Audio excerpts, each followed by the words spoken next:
Congressman James Comer, chair of the Oversight Committee, Republican of Kentucky, joins us. He knows all about the Biden crime family. Have you seen these 1023s, these investigative forms that seem to confirm a lot of what you guys investigated?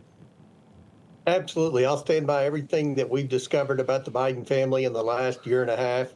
The truth continues to come to light. And look, they did everything in their ability to try to discredit and cheat in the election with respect to spreading false narratives about Donald Trump. So I'm glad that the truth is coming out.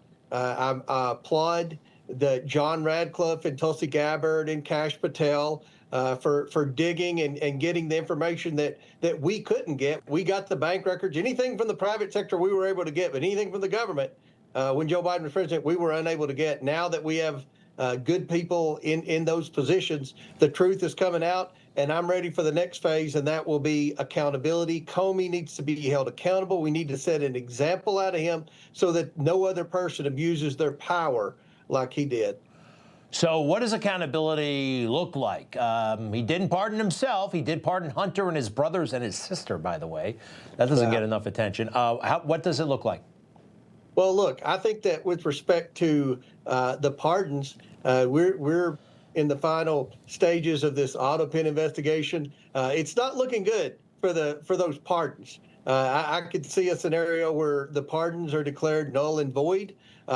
We brought in all the people in the Biden inner circle. They all had different stories on how the autopen was used. But one thing that's been consistent is Joe Biden was AWOL. And according to the media reports and from what we've seen thus far is that you had a staff that was operating as President of the United States with that autopen. And I think that that's going to throw in legal jeopardy all of the pardons for the Biden family, as well as the January 6th committee and Dr. Fauci, and the list goes on and on and on. So I think that there's going to be an opportunity now to get these people in court. And I would prefer that, that would be an operation led by the Department of Justice. That's what their job is.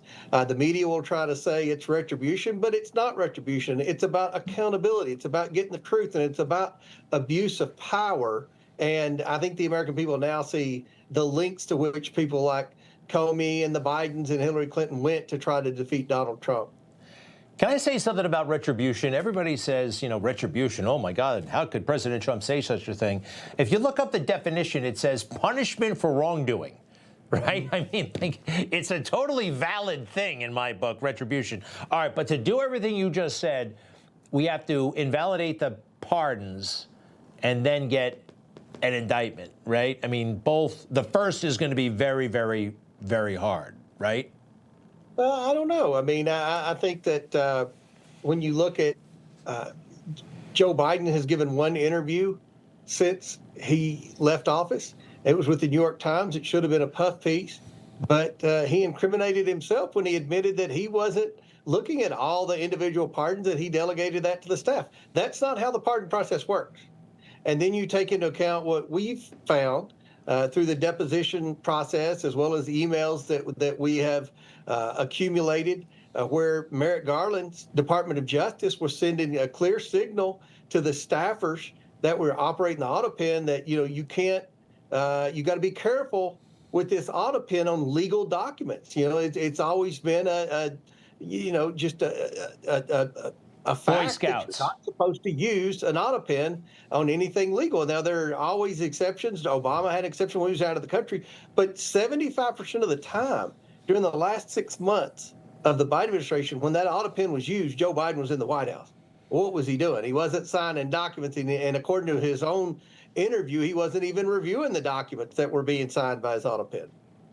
All right. Listen, the government shutdown. Let me just play you this, Democrats, about the health care and what they've been saying and are saying. Cut 08, please, 08.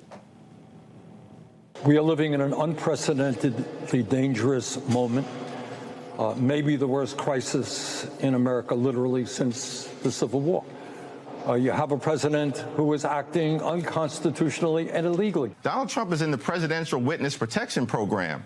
No one can find him when it comes to the government shutdown issue because he knows he's responsible for having caused it. This is about people being able to insure their children. What I'm not going to do is tolerate 4 million uninsured Americans because Donald Trump decided one day that he wants to just make sure that kids are dying because they don't have access to insurance.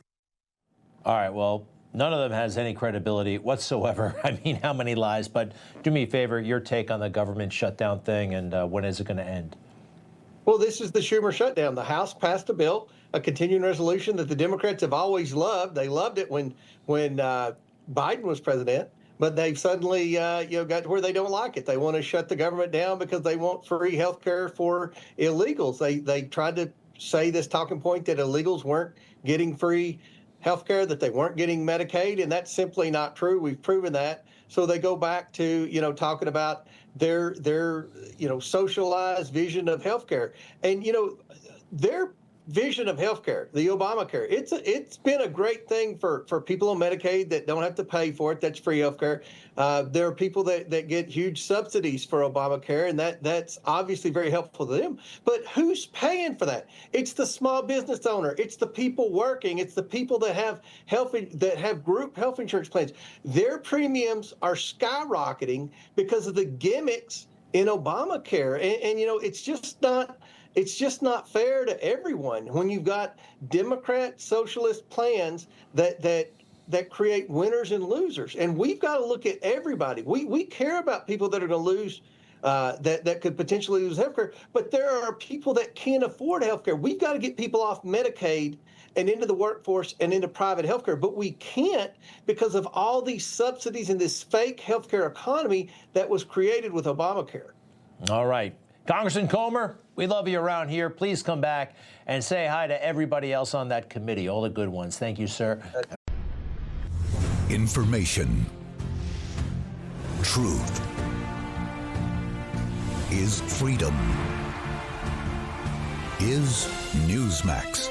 It's real news for real people.